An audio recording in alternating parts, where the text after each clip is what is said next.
Hey, this is Rocket Brain Surgeon. We're doing a Purple Platoon commentary, Total Carry Edition. I feel kind of bad. I think I've done a pile of videos and the FCM hasn't been in any one of them. This is definitely one of my favorite tanks. It's a Tier 8 heavy French premium tank. It is heavy in name and size only. The thing is freaking huge. You park it next to a KV-5 and they're relatively similar size. It's just massive. However, it acts like a medium in most other ways. It has the camouflage of a heavy, meaning none. It has the speed of a medium, it has the gun of a medium. It has pretty good penetration at 212, so if you notice my ammo layout, I don't use any premium ammo on it. It does get preferential matchmaking, and just excellent mobility, excellent view range. Paper-thin armor, though.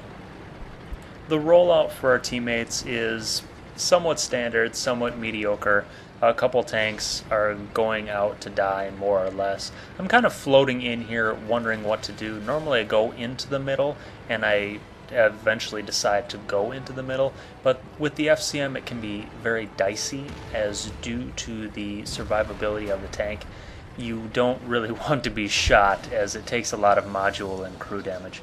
I'm still setting up the side scrape here because there are tanks on the other side which, if they're pointing at me, they would not be able to damage me. So even though I've decided to go in the middle, I'm just still taking it slow, kind of peeking around every corner, making sure I don't take damage unnecessarily. My platoon mate is joining me in the middle. He's in the T-34. The T-34 has a great turret, and it's wonderful in that little spot where he's sitting because he can peek over the ridge and he can damage a lot of opponents while they cannot damage him in return. We're more or less forced to kind of sit around and wait for developments because we just don't have the type of tanks that we need. Notice my teammate is setting up a side scrape of his own while he's peeking out again, because something like a Dicker Max will auto bounce if he tries to shoot the side. So a T-28 prototype is making his way into that little courtyard that I talked about earlier, where my T-34 teammate can point his turret into, and he can damage the prototype, but the prototype can't do any meaningful damage back. I try to get a damage on the prototype, however, he's at a weird angle for me, so I can't pen his side, I can't pen his front, and I can't pen his turret from this direction. This is one of those situations, too, where my teammates has such a huge advantage over them that I don't want to force the issue. Given enough time, my teammate will be able to take out all three of those tanks. I find a bit softer target in the JT that I'm able to damage and speed up the process. Meanwhile, our teammates are just going out and suiciding.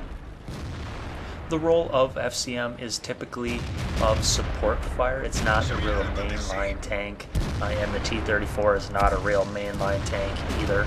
So that's why we really can't push in this game.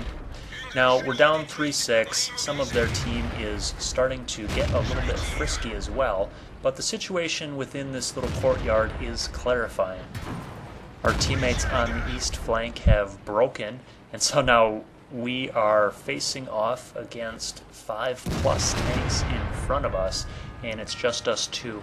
However, we have a very strong defensive position at the moment, and we're continuing to put good work in on the tanks in the courtyard. Notice that I really can't peek out too terribly much, otherwise I'm just facing down that JP2. In this situation, we really can't retreat, we really can't go forward, so we just have to fight it out as best we can. A JT rolls up and I'm able to snapshot him out of the game quite quickly, and my teammates help, and we quickly level the score down from 5-9 to 7-9. So it's important not to give up. Don't type in chat, "Oh my god, we're gonna lose, it's another crap team." Just buckle down and make things happen.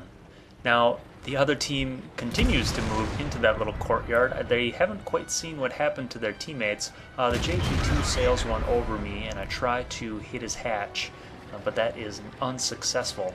However, he is all alone in the courtyard now. The worm has turned. It's still important to stay focused at this stage. We are still down one tank. It is just us in the city, and there are still situations which could lead to our loss. As you can see, our east flank is definitely in flux. There are a lot of tanks in interesting positions. Even though we level it out, I do have an advantage on this Jumbo Sherman here.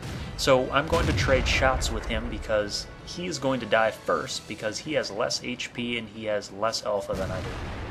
But I really can't jump out into the action and help with the Ferdy in the distance, simply because I don't know where some of these tanks are. A Hellcat disappeared a little bit ago. He's going to reappear in a moment. That would have been very disastrous had I just jumped into the fray. So I still have an advantage here. I have an advantage on the Jumbo and the Hellcat. I can trade shots with them and they're going to die first. However, it just takes a little bit of time. You don't need to rush out there and force the issue. Just take it slow and be consistent with it. Now when the Jumbo is near dead and I know where the Ferdy, he's not around that corner anymore, I feel more confident at pulling forward and making my presence felt. And the game is going to clarify very quickly in our favor by killing the last couple of tanks and then just having to hunt down Artie. But it's important to note that we didn't give up, we didn't start complaining about the team, we didn't roll forward and just say, let's get on to the next game. We didn't force the issue. We just waited, we took our shots where we could get them, and we overcame a 5-9 deficit to bring it back to a very nice victory. Hope you enjoyed. Happy hunting.